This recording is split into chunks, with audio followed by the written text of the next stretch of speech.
sai sự đó tụi nó phải dọn tông qua tụi nó nhớ khẩn cun à với cho nó tụi nó là báo chữ thế tổ chức làm thế à? Rồi trâu gì luôn á. Rồi tôi nhau ổ. có trong cái mà Ê, có nghe là nó chạy. Rồi trâu cũng còn trâu đó. Này là rồi. nuôi nuôi nuôi nuôi nuôi Tao chắc không.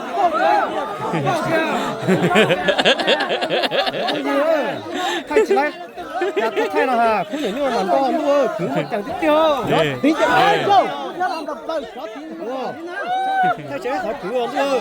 Thật lại à? đấy Thay lấy bên sang nữa. Mình chẳng thích để Lột gì tôi tài cũng như đâu là. thở. Cứ một chẳng tiếp theo. cái này à Còn trâu. cái thứ hả Wow, cứ một chẳng tiếp theo. Sao kẻ chạy ra đó. Tao don't shit. Tao lên ngắt tao giữ đấy. Chết tụi chẳng đó. Đeo mà đúng cú ít cú á, tụi đeo cho sàn thế sao bây giờ chết chết thò rồi á. Đúng rồi. Giống tôi vào nữa, bây giờ giống tôi vào nữa. Sẽ được chẳng. Đúng cái cú á. tao phải chơi là đôi lại Nó có chạy rồi nè, họ còn chạy cú đi nó rồi. cái phải chơi là đưa chơi cua rồi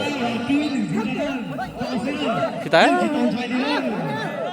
Thôi kìa đâu. Cho xe cả con rồi chẳng chưa.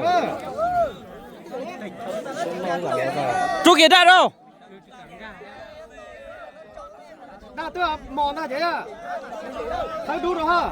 cái gì tôi kia con chữ nữa Tha tư.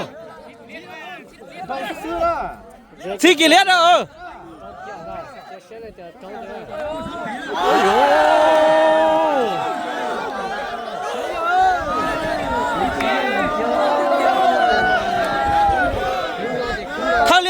thao liệt kia đâu Rồi nó đến đo để hắn tên đo. cái gì thắc cái gì thao kia đâu thao liệt đâu cái gì